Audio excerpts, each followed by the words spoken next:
দাজ্জালের আগে বিশ্বের অবস্থা কেমন হবে, অর্থাৎ দাজ্জাল প্রকাশিত হওয়ার আগে পৃথিবীর পরিস্থিতিটা কোন পর্যায়ে চলে যাবে।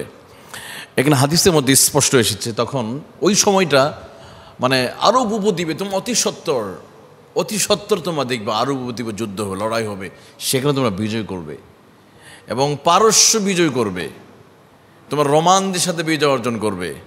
দেখেন, এগুলো রাসূল সাল্লাল্লাহু আলাইহি ওয়াসাল্লাম 1400 বছর আগে বলে গিয়েছেন, আর সেই পরিস্থিতির দিকে চলে যাচ্ছে। হয়তো এমন একটা সময় আসবে যে আরব উপদ্বীপ একদল ইসলাম বিদ্বেষীদের হাতে চলে যাবে, যারা ব্যবসা বাণিজ্য করতে গিয়ে বর্তমান যদি আমরা আরব আমিরাতকে যদি বলি, এরা নামে মুসলমান, এরা সবার আগে ইহুদিদের সাথে হাত মিলিয়েছে।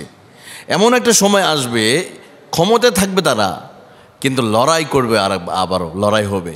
দেখেন, এরকমই ভবিষ্যৎবাণী পাওয়া যাচ্ছে। মুসলিম শরীফের হাদিস,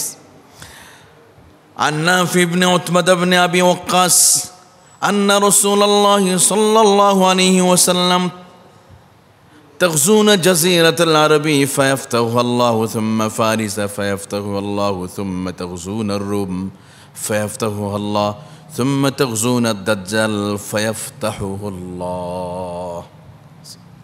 মুসলিম শরীফের হাদিস। নাফি ইবনে উতবা ইবনে আবু ওয়াক্কাস থেকে বর্ণিত, তিনি বলছেন রাসূলুল্লাহ সাল্লাল্লাহু আলাইহি ওয়াসাল্লাম ইরশাদ করেন, অতি সত্বর তোমরা আরব উপদ্বীপে তোমরা লড়াই করবে। জাজিরাতুল আরব অর্থাৎ পুরো আরব মধ্যপ্রাচ্যকে বোঝানো হয়েছে, সৌদি, কুয়েত, কাতার, বাহরাইন, এইটাকে আবার ইরান নিয়ে আবার এদিকে পারস্য। তোমরা অতি সত্বর আরব উপদ্বীপে তোমরা লড়াই করবে, অতি সত্বর লড়াইয়ে ফায়াফতাহুল্লাহ, আল্লাহ তোমাদের বিজয় করবে।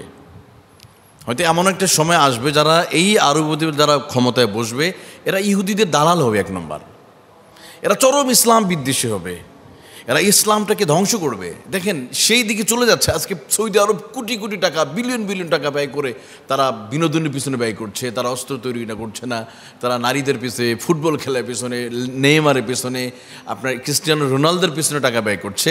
প্রতিদিন 65 লক্ষ টাকা করে শুধু রোনালদোর পিছনে টাকা ব্যয় করবে সৌদি আরব এবং দুবাই, কাতার। তাহলে এমন কিছু মানুষ ক্ষমতায় বসবে, তাদের কি আজাদির জন্য লড়াই হবে এই দেশের মানুষ। এখন তাদের মুখগুলো বন্ধ করে রাখা হয়েছে, তাদের রাজতন্ত্র টিকার জন্য আমেরিকার সাহায্যে তাদেরকে মুখ বন্ধ করে রাখা হয়েছে, কিন্তু একটা দিন পারবে না, এগুলো বিজয় হয়ে যাবে। আবার দেখেন, সুম্মা ফারিসা ফায়াফতাহু আল্লাহ, রাসূল সাল্লাল্লাহু আলাইহি ওয়াসাল্লাম বলেন ফায়াফতাহু আল্লাহ, অতঃপর তোমরা পারস্য বিজয় করবে, অর্থাৎ ইরান সহ এই পুরো এটাকে পারস্য। হয়তো এমনও হবে পুরো ইরানটা আবার অমুসলিমদের হাতে চলে যেতে পারে, পারস্য। হয়তো ইসরায়েল, আমেরিকা তারা আবার এটা দখল করে নিতে পারে। এই দখলদার দেশটি আবার দখল করে নিতেও পারে, হয়তো এমন একটা সময় আসবে। কিন্তু আবার আল্লাহ কি করবে? ফায়াফতাহু আল্লাহ, আল্লাহ বিজয় করে দিবে। তাগজুনার রোমা ফায়াফতাহু আল্লাহ, নবীজি মুহাম্মদ রাসূলুল্লাহ সাল্লাল্লাহু আলাইহি ওয়াসাল্লাম, তোমার রোমানদের সাথে তোমাদের লড়াই হবে, সেখানেও আল্লাহ তাআলা তোমাদেরকে বিজয় করে দিবে। এগুলো দাজ্জাল আসার আগেই ঘটনাগুলো ঘটবে।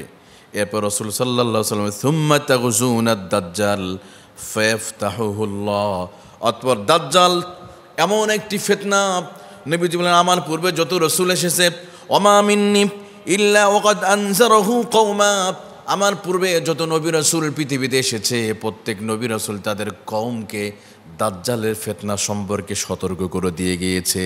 সুতরাং আমি নবীজি তোমাদেরকে সতর্ক করে গেলাম, তোমরাও দাজ্জাল সম্পর্কে তোমরা সতর্ক হয়ে যাও।